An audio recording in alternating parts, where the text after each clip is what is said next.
అందరూ ఊహించినట్టు కాకుండా అనూహ్యమైనటువంటి నిర్ణయాలు తీసుకోవడమే జగన్మోహన్ రెడ్డి తాజా లిస్టుకి సంబంధించి. 27 మంది మార్పులలో విచిత్రాలు కొన్ని ఊహించనివి, కొన్ని ఊహించనివి ఉన్న వాటిట్లో విచిత్రాల్లో స్పెషల్ ఏంటంటే ఆహ్, విజయవాడ విజయవాడ వెస్టు అంటే వైశ్యాస్, నగరాలు, ముస్లిమ్సు ఎక్కువగా ఉంటూ ఉంటారు.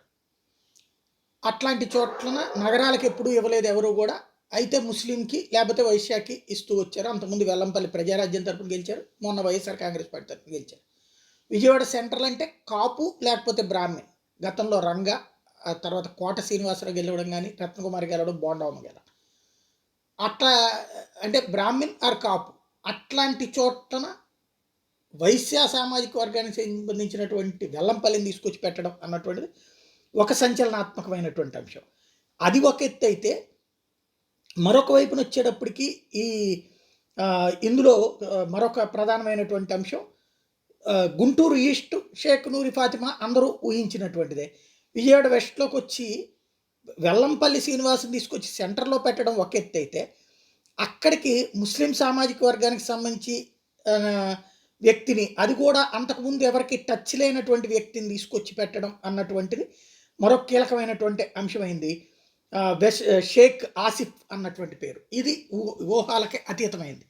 మరొక వైపున కొన్ని అయితే అందరూ ఊహించిందే కానీ ఏదైతే ఉషశ్రీచరణ్ది ఇవన్నీ ఊహించారు. చెల్లుబోయిన వేణుగోపాలకృష్ణని తీసుకొచ్చినేమో రాజమండ్రి రూరల్లో పెట్టడం, రాజమండ్రి సిటీ మార్గాని భరత్ని పెట్టడం. అంటే కమ్మ సామాజిక వర్గం బలంగా ఉండేటువంటి రాజమండ్రి సిటీలో మార్గాని భరత్ బీసీని తీసుకొచ్చి పెట్టడం, రాజమండ్రి రూరల్లో చెన్నుబోయిన వేణుగోపాలకృష్ణ ఏదైతే క్రిందటిసారి మన బుచ్చే చౌదరి గారు లాంటి వాళ్ళకి తో పాటుగా ఏదైతే కమ్మ సామాజిక వర్గానికి ఇస్తూ వచ్చారు కదా, అక్కడికి వచ్చి అంటే బుచ్చే చౌదరి గారు అడుగుతున్నటువంటి సీట్లో వచ్చేటప్పటికి బీసీని తీసుకొచ్చి పెట్టారు. రెండో వైపున అచ్చెన్నాయుడు వాళ్ళ కుటుంబ సభ్యురాలైనటువంటి ఆదిరెడ్డి వాళ్ళకి తీసుకొచ్చి ఉన్నటువంటి చోట్లని వేణుగోపాలకృష్ణ బీసీని తీసుకొచ్చి పెట్టడం అన్నటువంటి. ఓవరాల్గా చూస్తే అనూహ్యమైనటువంటి నిర్ణయాలతో అందరినీ ఆశ్చర్యపరుచుకొచ్చారు. పిల్లి సూర్యప్రకాష్ది ఒకటి, తోట నరసింహాన్ని మార్చడం ఒకటి, జగ్గంపేట లాంటి చోట్ల పక్కన ఫైట్ నడుస్తున్నటువంటి దశలో